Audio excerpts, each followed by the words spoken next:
කඩුලතා කවුද? කඩුලතා කියලා කියන්නේ දුටුගැමුණු මහරජුරුවන්ගේ දුටුගැමුණු මහරජුරුවන්ගේ ඇතා.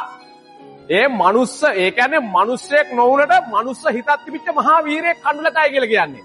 කඩුල නෙමෙයි එයාගේ නම. එයාගේ නම කඩොල්. කඩොල් කියලා කියන්නේ එයා චද්දන්ත කුලේ ඇලි ඇතින්නෙක්ගේ දරුවා.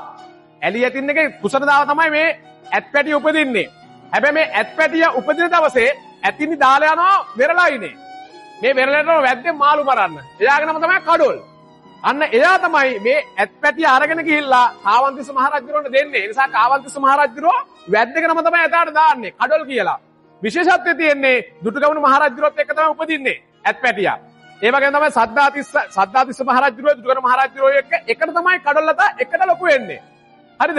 හැබැයි මෙතෙන්දී ඔයාලා දන්නවද කාවන්තිස්ස මහරජුරොත් එක්ක තරහ වෙලා දුටුගැමුණු මහරජුරෝ යනවනේ. දුටුගැමුණු කුමාරයා යනවා. එතකොට කාවන්තිස්ස මහරජුරෝ මරණාසන්න මොහොතේ දසමහ යෝධයන්ගෙන් ගත්ත මාර පොරොන්දුවක්, දිවුරල පොරොන්දුවක් ගත්තා. ඒ තමයි කිසිම කුමාරයෙක්ගේ දැන් අනිවාර්යෙන් දන්නවා සද්ධාතිස්ස කුමාරයයි ගැමුණු කුමාරයා අනිවාර්යෙන් රණ්ඩු වෙනවා. යුද්ධයක් යනවා. එතෙන්දි කියනවා දසමහ යෝධයන්ගේ ඉල්ලීමක් ඉල්ලනවා. කිසිම කෙනෙක්ගේ පැත්තක් ගන්න එපා. ගත්තු පැත්ත දිනනවා. ඒ නිසා දෙන්නම සහෝදරයෝ. ඒ නිසා කිසිම කෙනෙක්ගේ පැත්තක් ගන්න එපා කියලා කියනවා. හරි? එතකොට දුටුගැමුණු මහරජුරෝ කෙලින්ම කොත්මලයට පැනලා යනවා. ඊට පස්සේ කාවන්තිස්ස මහරජුරෝ මැරෙනකොට සද්ධාතිස්ස රජුරොත් එක්ක දැන් ඔන්න යුද්ධේ යන්න පටන් ගත්තාන් පස්සේ සද්ධාතිස්ස මහරජුරෝ මොකද කරන්නේ? සේනාවයි විහාර මහදේවියයි කඩොල්ලතයි අරගෙන කෙලින්ම යනවා. එයා හැංගෙනවා. එයා හැංගෙන ඉස්සෙල්ලා කියලා මොකද අයියා යුද්ධේට හොඳටම දන්නවා. හැබැයි ඊට පස්සේ දුටුගැමුණු මහරජුරෝ පණිවිඩ 3ක් ඇව්වා. පණිවිඩ 3ක් සද්ධාතිස්ස කුමාරට ඇව්වා.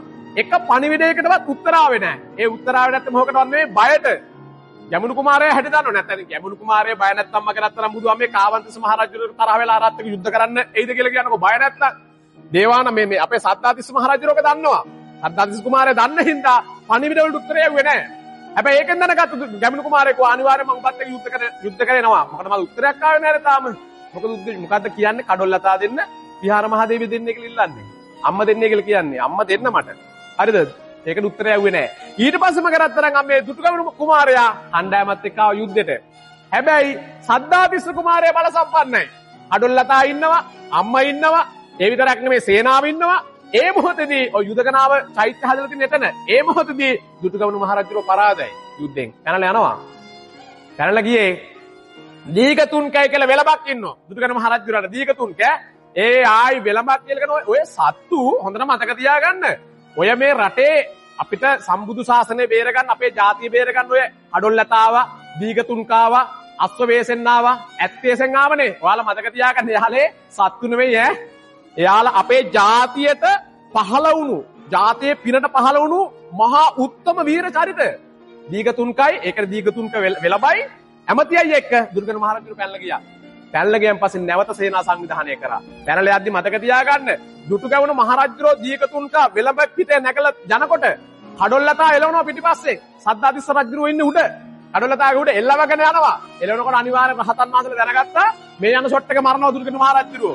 මැදින් කළුගල් කන්දක් හදලා තියෙනවා. මවලා තියෙනවා. එතනින් එහා පැත්තට ගිහිල්ලා නැහැ. අන්තරේ කළුගල් කන්ද රහතන් ගල කියන්නේ ඒකයි. එළවන් ගියා. අන්තිමනේ එතනින් දුර්ගැමුණු මහරජුරෝ පැනලා ගියා. නැවත සේනා සංවිධානය කරගෙන මල්ලිත් එක්ක යුද්ධයට ආවා. ඒ වෙලාවේ නම් අපේ රත්තරන් බුදුහාමේ අප්පච්චියේ දීගතුන්ක වෙලඹයි දුටුගැමුණු මහරජුරෝයි සේනාවයි එකතු වෙලා සද්ධාතිස්ස මහරජුරවන්ට එළවෙලව ගැහුවා. එක තැනකදී මතක තියාගන්න කඩොල්ලතා එතනින් තමයි වෙනස් වෙන්නේ. එක තැනකදී කඩොල්ලතාගේ පිට උඩ දෙකට සද්ධාතිස්ස රජු යුද්ධ කරනකොට දීගතුන්ක වෙලඹ පණිනව කෙලින්ම කඩොල්ලතාගේ ඇඟට උඩින් පයින්න එක පිම්මයි දාන්නේ. ඒ පිම්බෙදි දුටුගැමුණු මහරජුරෝ මොකද කරන්නේ? කඩුවෙන් නෙමෙයි මල්ලිට ගහන්නේ. කඩුවේ කොපියෙන් අර පිටට එකක් ගහනවා. ඒ වගේම තමයි දීගතුන්ක වෙලඹ පයින් ගහනවා කඩොල්ලතාට. අන්න කඩොල්ලතාට යකා නගිනවා මෙතෙන්දී ඈ. කඩොල්ලතාට යකා නගින යකෝ ගෑණියෙක් කියලා මගේ පිටට ගැහුවා. පිරිමියෙක් නේද මගේ පිට උඩක් තින්න කියලා.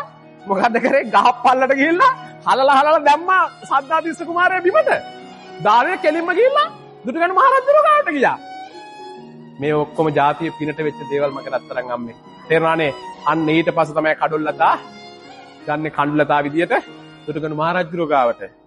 ඒ ගිහිල්ලා තමයි මගේ රට එක්සේසත් වෙන්න එලා රජුරුත් එක්ක යුද්ධ කළා සම්බුදු ශාසනය බේරගෙන මේ ජාතිය බේරගන්න. ඒ නිසා සුප්‍රකට කතා පුවතක අප්‍රකට කතාවක් තමයි මගේ රත්තරන් බුදුහාමලා අපච්චිලාට මම ඒ කිව්වේ. ඒ නිසා හොඳට හොයන්න. කණ්ඩුලතා කියන්නේ අර කියන්නේ මනුස්ස වේසෙන් ඒ කියන්නේ මිනිස්සෙක් නොවුනට මනුස්ස හිතක් තිබිච්ච මහා වීරයෙක්. දුටුගැමුණු මහරජුරෝ එදා යුද්ධේ පරදින්න තිබුණා. දුටුගැමුණු මහරජුරෝ එදා සද්ධාතිස්ස රජුරවන්ට පරදින්න තිබුණා. හැබැයි කණ්ඩුලතා නිසා තමයි මේ හැමදේම අද අපිට මේ විදිහට දේවල් ලැබිලා තියෙන්නේ. තේරුණානේ? ඒ නිසා ඔය කඩොල්ලතා කියලා ඇතෙක් විදිහට අතාරින්න එපා.